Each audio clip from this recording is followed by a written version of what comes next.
Bom dia a todos, a graça e a paz de nosso Senhor e Salvador Jesus Cristo.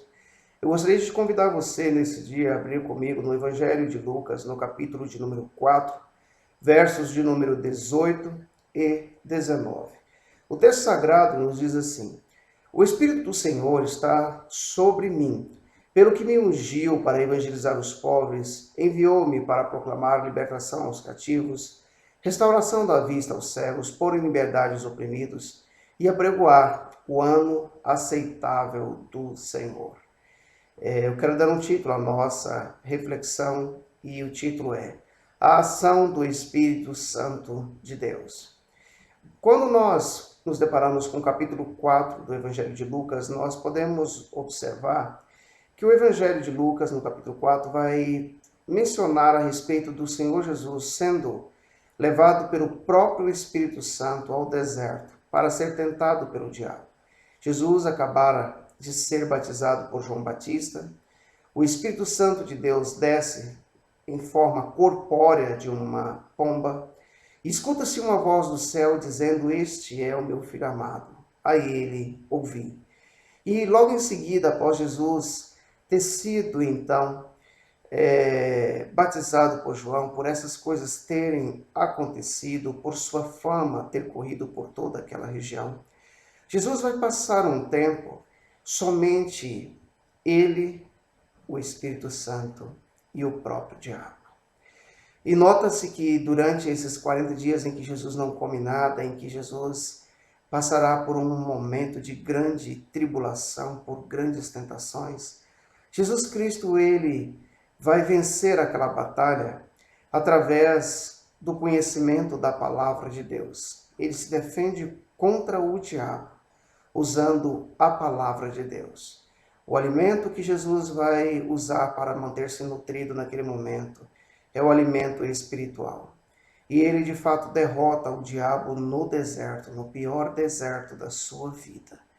E fique para nós como lição isso. E então, quando ele regressa dessa árdua tarefa, vindo novamente para a Galiléia, e no determinado dia, quando ele entra numa sinagoga em Nazaré, é dado a Jesus o livro do profeta Isaías. E ele, ao abrir esse livro, encontra então esse texto, o qual ele vai ler.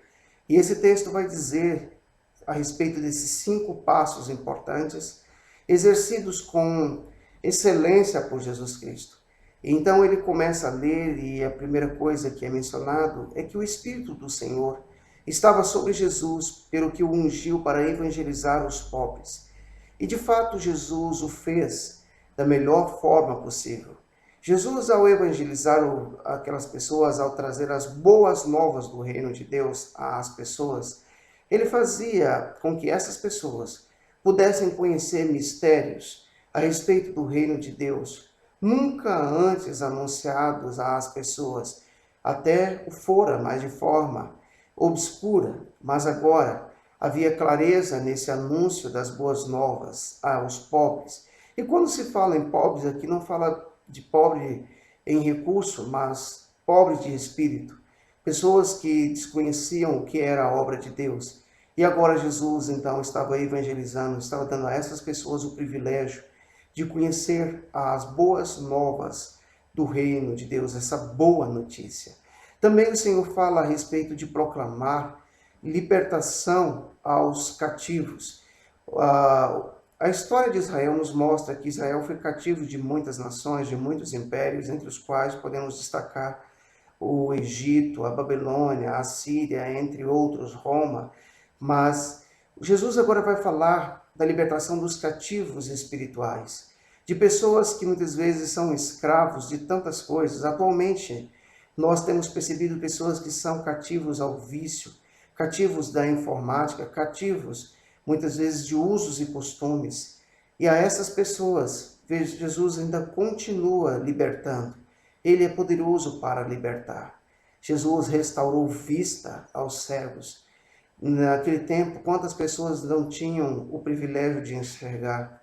Assim como hoje. Quanta gente ainda vive dentro de uma cegueira espiritual que não consegue enxergar o que Jesus quer fazer na sua vida. Não consegue enxergar que Jesus tem o melhor para você. e prefere viver sendo guiado por um sistema podre, sendo guiado pelo pecado, sendo guiado pelos ditames desse mundo, quando Jesus tem uma proposta superior e muito melhor. Mas, infelizmente, essas pessoas permanecem cegas. E Jesus veio para dar vista a esses cegos. Ele veio para propor libertação aos oprimidos. E embora nós venhamos a pensar que não, hoje muito mais do que sistemas de governo que nos oprimem, muitas vezes a opressão ela tem sido causada por benesses que muitas vezes nós recebemos. Muitas vezes nós temos sido oprimidos por coisas que eu e você julgamos ser boas, mas ao contrário disso não são. Você percebe pessoas que querem viver um estilo de vida que são impróprio a essas pessoas. E a todo esse sistema, todo esse tipo de ditadura, Jesus veio nos libertar. De tudo aquilo que você se torna escravo, Jesus veio libertar. Ele veio trazer tudo isso. E por fim, Jesus veio apregoar o ano aceitável do Senhor. Ele veio mostrar àquelas pessoas que era tempo de aceitar o seu senhorio, como ainda hoje dá tempo, de que eu e você venhamos aceitar a Jesus como o único, suficiente Salvador, libertador de nossas vidas, como aquele que pode operar essas 5 maravilhas na nossa vida. Que eu e você possamos refletir a esse respeito e que nós venhamos entender que esse é o ano aceitável do Senhor. Que você possa, nesse dia, receber da parte de Deus essa bênção de entender sobre essa autoridade do Espírito Santo de Deus sobre a sua vida. Fique com Deus, que o Senhor Jesus Cristo te abençoe com toda sorte de bênçãos.